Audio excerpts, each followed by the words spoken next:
एखादं बाळ सकाळी जन्माला येतं, 12 तास त्याचा पुरता आनंद उपभोगला नाही तोपर्यंत ते बाळ अक्षरशः त्याचा होरपळून कोळसा व्हावा, म्हणजे त्याचं वर्णन सुद्धा आपल्याच्याने ती जीभ रेटत नाही की त्याच्या इतक्या वाईट पद्धतीने त्याचा मृत्यू व्हावा.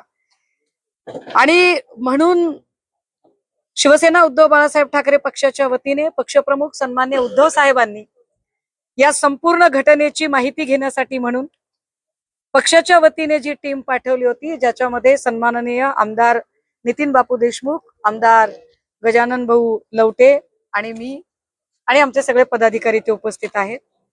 अपेक्षा अशी होती की या रुग्णालयाकडनं काही माहिती आपल्याला मिळाली.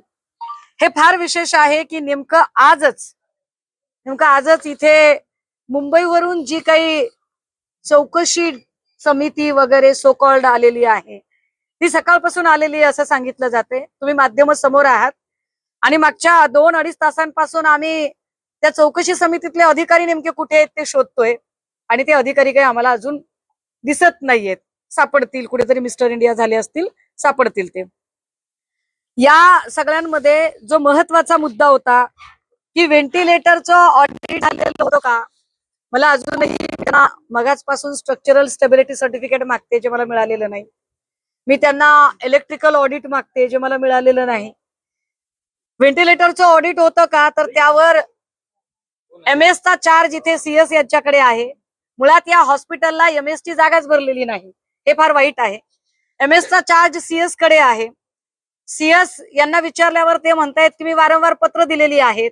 पत्र कुणाला दिलेली आहेत तर पत्र त्यांनी सार्वजनिक बांधकामला दिले ऍज पर रूल.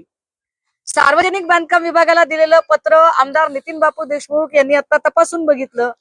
त्याच्यामध्ये स्पष्टपणे त्यांनी 3-4 वेळा सांगितलंय, स्मरणपत्र देऊन सांगितलंय की साहेब याच्यामध्ये दुर्घटना घडू शकते आणि अशी दुर्घटना घडली तर याला सर्वस्वी तुम्ही जबाबदार असाल.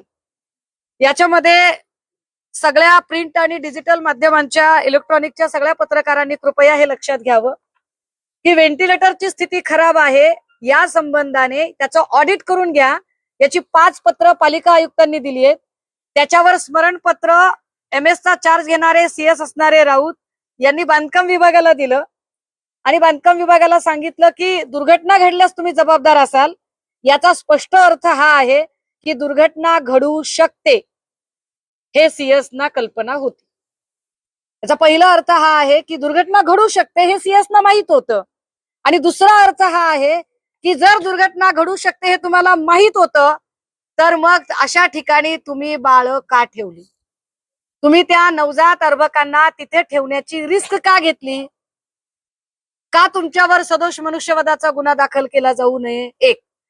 दुसरं असं की जर पत्रामध्ये स्पष्ट सांगितलंय की सार्वजनिक बांधकाम विभागाला की तुम्ही ह्याची लवकर आम्हाला तपासणी करून द्या, ऑडिट करून द्या, मेंटेन करून द्या आणि नाही केलं तर झालेल्या दुर्घटनेला जबाबदार तुम्ही असाल, तर आता इन्चार्ज असणाऱ्या CS साहेबांनी तात्काळ या संबंधित डिपार्टमेंटच्या अगेन्स्ट FIR दाखल करणं अपेक्षित होतं, जी FIR अजूनही झालेली नाही. 2. या सगळ्या घटनेमध्ये मी जितक्या पण वेगवेगळ्या डीनशी बोलते, डॉक्टर्सशी बोलते, ज्यांचे मल्टी स्पेशालिटी हॉस्पिटल्स आहेत, जिथे की या सगळ्या प्रकारचे इक्विपमेंट्स असतात, त्यांच्याशी बोलते. त्याच्यानुसार व्हेंटिलेटरचा स्फोट होत नाही. व्हेंटिलेटरचा स्फोट होत नाही.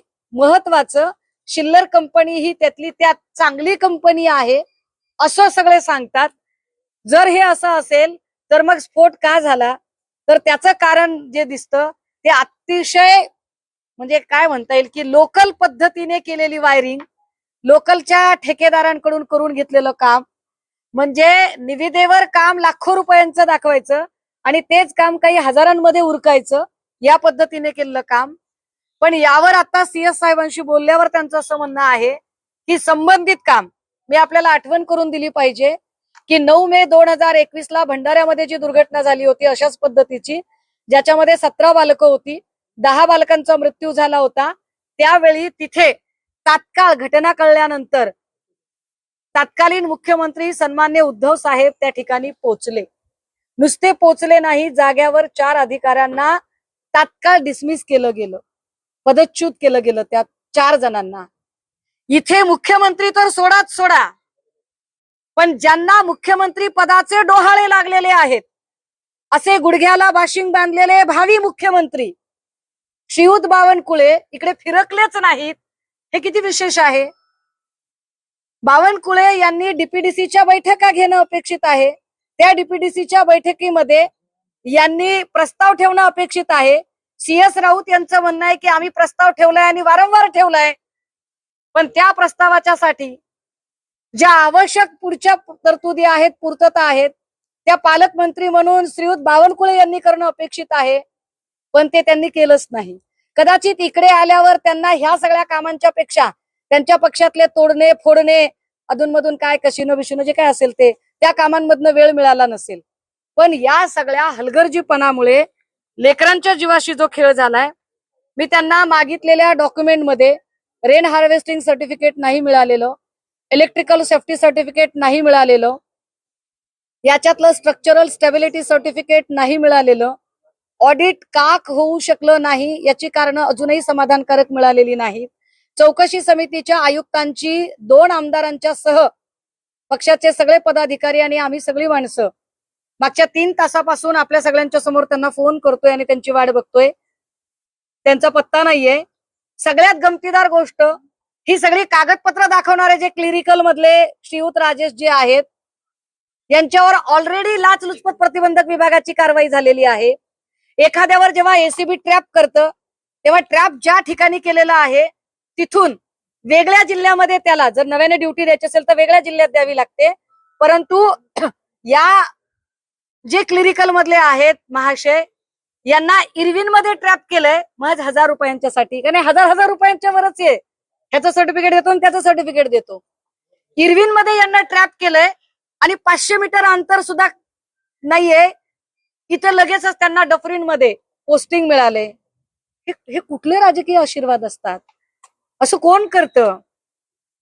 अशा पद्धतीने जर काम झालं तर गोरगरीब, कारण या हॉस्पिटलमध्ये येणारा जो क्लास आहे तो पेईंग क्लास, जर हायेस्ट पेईंग क्लास असता तर तो इकडे आला नसता. म्हणजे ही गरीबाची लेकरं आहेत. गरीबाच्या लेकराचा जीव गेला तर यांना काही फरक पडत नाही. बावनकुळेंना पण काही फरक पडत नाही, कारण बावनकुळेंना आता मुख्यमंत्री पद कसं मिळवायचं याच्या पलीकडे दुसरं काहीच दिसत नाही. पण या जीवांची जबाबदारी कोण घेणार? इथे गुन्हा दाखल झाला पाहिजे. ज्यांना घटनेची माहिती असून सुद्धा त्यांनी तिथे बाळं ठेवण्याची रिस्क घेतली, त्यांच्यासह ज्यांना पत्र दिलं होतं सार्वजनिक बांधकाम विभागाची समिती ते, आणि विशेषतः ही सगळी यंत्रणा सांभाळणारी जी मंडळी आहेत यांच्यावर, याच्यातला जी निधीची जी टेक्निकल बाब आहे की जो निधी उपलब्ध करून दिला जातो डीपीडीसी कडून, ती टेक्निकल बाब नितीन बापू याच्यातनी मांडणी करतील की बावनकुळेंनी काय नेमका घोळ घालून ठेवलाय आणि कशामुळे या हॉस्पिटलची दुरावस्था आहे ते बापू सांगतील.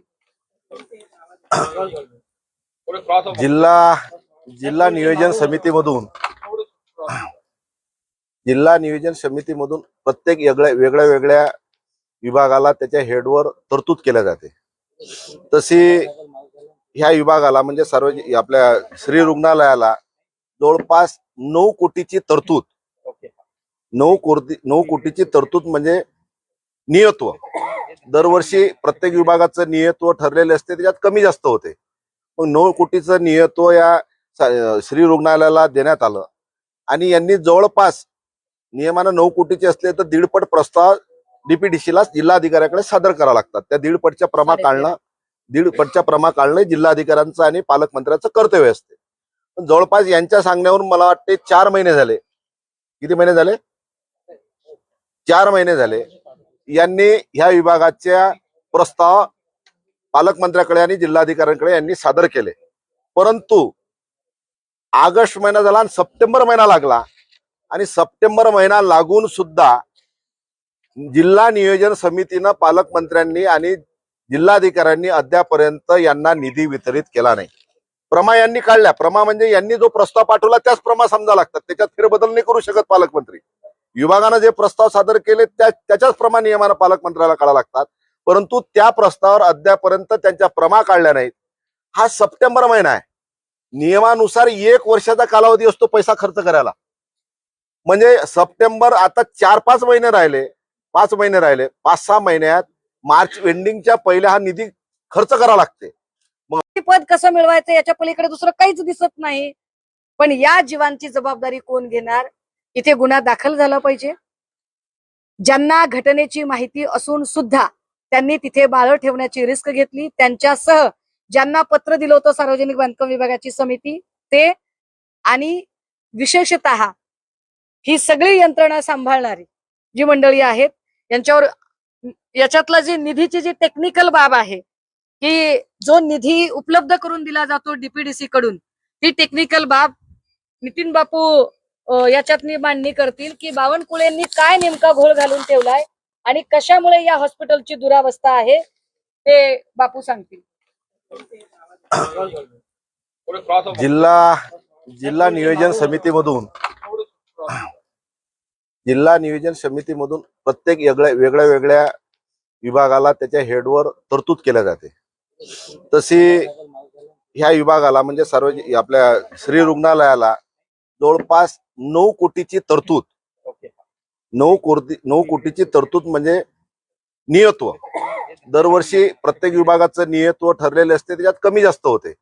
मग 9 कोटीचं नियत्व या श्री रुग्णालयाला देण्यात आलं आणि यांनी जवळपास नियमानं 9 कोटीचे असले तर 1.5 प्रस्ताव डीपीडीसीला जिल्हाधिकाऱ्याकडे सादर करावे लागतात. त्या 1.5 प्रमा काढणं जिल्हाधिकाऱ्यांचं आणि पालकमंत्र्यांचं कर्तव्य असते.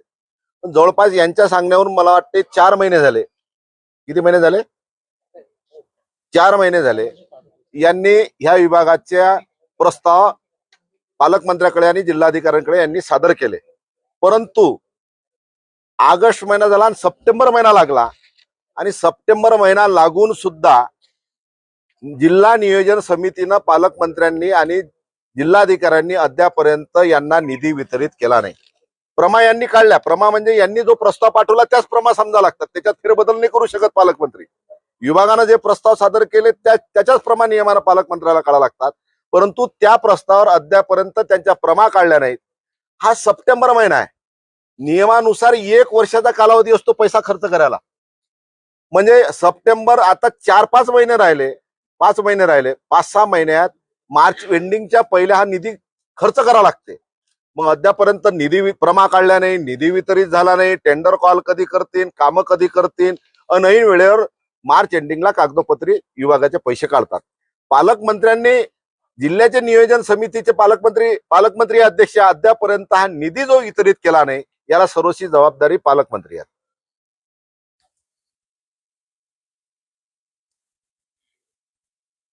हा सगळा निधी न मिळाल्यामुळे हॉस्पिटलची दुरावस्था, इथे आलेल्या लोकांना या सगळ्या टेक्निकलच्या बाबी माहित नाही.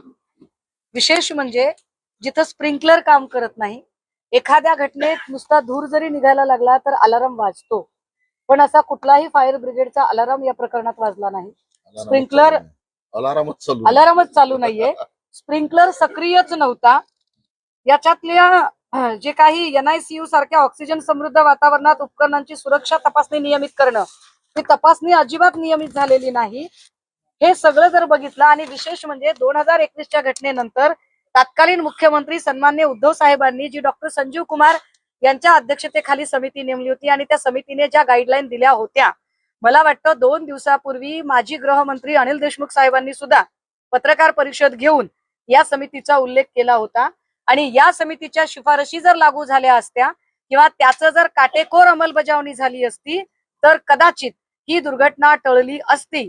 यावर 2 दिवसांपूर्वीच माजी गृहमंत्री अनिल देशमुख साहेबांनी सुद्धा वाच्यता केली. याचा अर्थ मी सन्माननीय सगळ्या माध्यमांच्या प्रतिनिधींना अत्यंत नम्रतेने आणि जबाबदारीने सांगितलं पाहिजे की फक्त आणि फक्त का या समितीच्या शिफारशी लागू केल्या नाही, काय या समितीच्या शिफारशींची काटेकोर म्हणजे लागू करावे हे तर होतं, पण त्याची काटेकोर अंमलबजावणी का केली नाही? तर फक्त आमच्या विरोधातलं सरकार होतं म्हणून आम्ही त्यांचं ऐकणार नाही. अरे पण ते ऐकलं असतं तर लोकांचे जीव वाचले असते ना. किमान लोकांचे जीव वाचण्यासाठी तरी ऐका दुसऱ्यांचं. पण आम्हाला विरोधी बाकावरच्या लोकांचं ऐकायचंच नाही. त्यांनी काही जरी सांगितलं तरी विरोधी बाकावरच्या लोकांना आम्ही म्हणजे त्यांची नोंदच घेणार नाही आणि आम्ही हम करे सो कायदा करू. का तर आमच्याकडे बहुमत आहे आणि कोणी फार बोलायलाच लागला सभागृहात तर आम्ही त्याच्यावर गुन्हे दाखल करू.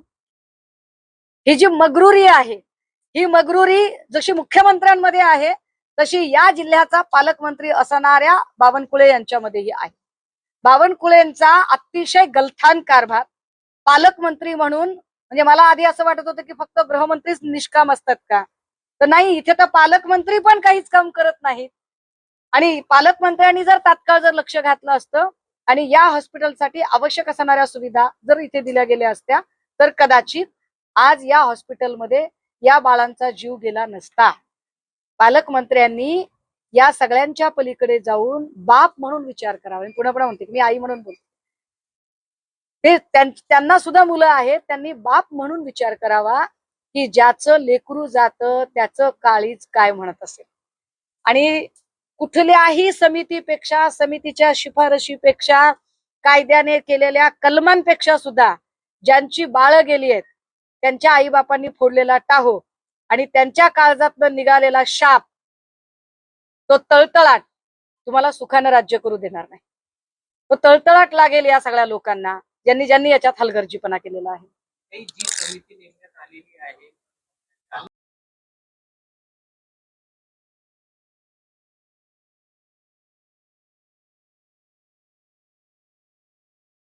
कारण सद्यस्थिती अशी की तुमच्या प्रश्नाचं उत्तर देण्यासाठी समिती किती दिवस झालं आली? समिती आज आली आहे. बघा, आज गुरुवार आहे, बरोबर आहे. आज बुधवार आहे. आज ईद ए मिलादची सुट्टी आहे. आता साधारणतः 2-2:30 किती वाजायला लागलेत? आता 12-1 वाजायला लागलेत. अजूनही समितीचे आयुक्त महोदय, सदस्य ते पोचतच आहेत, अजून पोचलेलेच नाही. झालं, मध्येच राखी पौर्णिमा येणार आहे, पुन्हा शनिवार रविवारची सुट्टी आहे. म्हणजे समिती किती दिवस अभ्यास करणार आहे आणि काय अभ्यास करणार आहे हे लगेच त्या कालावधीत कळतं. एकाच दिवशी 4-5 फोटो काढायचे आणि तेच रोज रोज इथे गेलो तिथं गेलो म्हणून तेच फोटो एकत्रित टाकायचे. अशा पद्धतीने समित्यांची कामं होणार असेल तर ते कसं होईल? आतापर्यंतचा एक असा अनुभव आहे की सीएस कार्यालयाने किंवा इरविन या आरोग्य विभागाने जेव्हा जेव्हा पीडब्ल्यूडी मेंटेनन्स साठी पत्रव्यवहार केले त्यावेळेला त्यांनी बरेचदा निधी नसल्याचं कारण देत ते टोलवाटोलवी केली किंवा वेळ काढूपणा केला. आता आम्ही त्या दिवशी मंत्र्यांना, आरोग्य मंत्र्यांना याबाबत विचारणा केली की असं काही कारण असेल, जर निधीची कमतरता किंवा आणखी काही अडचण असेल तर मग फक्त अधिकाऱ्यांना दोषी धरून कसं चालेल? मग सरकार म्हणून जबाबदारी घेतली पाहिजे, कारण सगळे कॉन्ट्रॅक्टर याच्यातली मी सकाळी पण मला वाटते त्या पेपर फुटीच्या संदर्भाने बोलताना म्हटलं होतं, इथं आरोग्यमंत्री असू देत, अन्न औषध प्रशासन मंत्री असू देत, सामाजिक न्याय मंत्री असू देत, या सगळ्या मंत्र्यांची जी जागा आहे ना ती गुळाचे गणपती असल्यासारखी आहे. त्यांचे अधिकारच किती आहेत? सगळ्या मंत्र्यांच्या अधिकारांचं एकीकरण इथे मुख्यमंत्र्यांच्या ठाई एकवटलेलं आहे आणि मुख्यमंत्र्यांना इतर कोणालाच निधी द्यायचा नाहीये, फक्त त्यांच्या पक्षातल्या लोकांना गलेलठ्ठ करण्यासाठी द्यायचा आहे. पण मी म्हणते की हा दवाखाना कुठल्या पक्षाचा नाहीये. हा दवाखाना विरोधक, सत्ताधारी या सगळ्या वादातनं बाजूला न्या. तुमच्या सत्ताधारी पक्षातल्या ज्या अंतर्गत कुरघोड्या आहेत, शिंदेनी फडणवीसांवर, फडणवीसांनी शिंदेवर करायच्या कुरघोड्या, कारण आरोग्य मंत्रालय हे आबिटकर म्हणजे शिंदेच्या वाट्याला गेलेलं आहे, तर तुमच्या कुरघोड्या तुमच्याजवळ राहू द्या. त्याचा फटका गोरगरीब लोकांना बसला नाही पाहिजे. तुम्ही निधी का दिला नाही? कुठला आकस आहे तुमचा? राजकीय पक्षांवर आकस समजू शकते, शिंदेबद्दलचा आकस समजू शकते किंवा अजून आमच्याबद्दल कुणाबद्दलचाही, पण दवाखान्याबद्दल कसला आकस आहे फडणवीस साहेबांचा? कारण शेवटी हे सगळं रिलीज कोण करणार आहे फंड? कारण अर्थ खातं तर आपल्याकडे अजून भरलंच नाही दादा गेल्यापासून. अर्थ खातं राष्ट्रवादीला द्यायची त्यांची इच्छाच नाही. असो, त्या सगळा राजकारणाचा भाग आहे, तुम्हाला इथे काढायचा नाही. पण जर ही सगळी खाती जर सक्रिय कोण करतंय, चालवतंय कोण? सध्या फडणवीस साहेब चालवतात, तर यांना निधी का दिला नाही? आणि फडणवीसांच्या पेक्षा सध्या सुपर मुख्यमंत्री बावनकुळे आहेत. मुख्यमंत्रीच झाल्याची स्वप्न पडतायत सध्या त्यांना, आणि तेच योगायोगाने पालकमंत्री आहेत, तर त्यांनी निधी का दिला नाही इथे? जसं नितीन बापूंनी सांगितलं तसं याच्या परमस निघाल्या नाही. 2022 मध्ये ज्या भेटीचा त्याच कंपनीचा भेटीचा आताही झालेला आहे. राज्यामध्ये त्या कंपनीची भेटी अजून 10,000 आहे. म्हणजे राज्यात जर बघितलं तर अनेक जे हॉस्पिटल आहे त्या हॉस्पिटलमध्ये 10,000 त्या कंपनीच्या आहे. त्यावर काय कारण कोणाची आहे? कोरी इलेक्ट्रॉनिक मीडिया अजून 10,000 बेडच्या आहे. ऐका शिल्लर कंपनीच्या सोबत दोन गोष्टी आहेत. कोरोनाच्या काळात काही व्हेंटिलेटर घेतलेले होते. कोरोनाच्या काळात घेतलेले जे व्हेंटिलेटर्स होते ते मेड इन इंडियाचे घेतलेले होते. ठीक आहे. एक मेड इन इंडियाचे व्हेंटिलेटर आहेत, काही मेड इन चायनाचे पण व्हेंटिलेटर आहेत. शिल्लर कंपनीच्या व्हेंटिलेटरनेच 2 वर्षापूर्वी स्फोट झाला होता. विशेष म्हणजे त्या जुनं व्हेंटिलेटर आताही इथं कार्यान्वित केलेलं आहे आणि एक नवीन व्हेंटिलेटर आहे. ज्या दिवशी घटना घडली त्या दिवशी नवीन व्हेंटिलेटर लावलं होतं असं आताच्या ज्या डॉक्टर ताई होत्या त्यांनी सांगितलं. हे जर सगळं बघितलं तर शिल्लर कंपनीमुळे स्फोट झालाय याचा प्रस्ताव आणि हाफकिनकडे द्यायचा प्रस्ताव हा इथल्या लोकांनी देणं अपेक्षित आहे. पण कदाचित शिल्लर कंपनीची एजन्सी ज्याच्या कुणाकडे आहे तो सरकार पक्षाशी लागेबांधे असणारा असावा आणि मग त्याची सगळी ती सप्लाय कंपनी एजन्सी जी काही आहे ती चालावी म्हणून जीवाशी खेळलं गेलंय का याचा सुद्धा विचार झाला पाहिजे. पालकमंत्र्याचा हा जिल्हा आहे. पालकमंत्री म्हणजे पाल्य वडील, आणि पालकमंत्री राजस्थानमध्ये पाणीपुरी खायला गेले का? वा वा, इथं घटना झाली, शेम त्यांच्या शेम शेम जिल्ह्यात शेम. घटना झाली, 3 बाळांचा मृत्यू झाला, 6 जण जखमी आहेत, आणि अथल्य पालकमंत्री पाणीपुरी खाऊन व्हिडिओ व्हायरल करू राहिले. पालकमंत्री पाणीपुरी तर खाऊ राहिले पण त्याचा व्हिडिओ व्हायरल करू राहिले. इथला निगरगठ्ठा पालकमंत्री, निगरगठ्ठा म्हणतात याला, की माझ्या जिल्ह्यातले पालकमंत्री ज्या जिल्ह्यातला तिथले बाळ मृत्यू पावले, मी पाणीपुरी खाऊ राहिलो इकडे. याच्या घरातला बाळ गेला असता ते गेले असते का तिकडे? थोडीशी लाज वाटायला माझ्या पालकमंत्र्याला. याच्या कुटुंबात घटना झालीच तिथे गेले असते का पाणीपुरी खायला तिथं?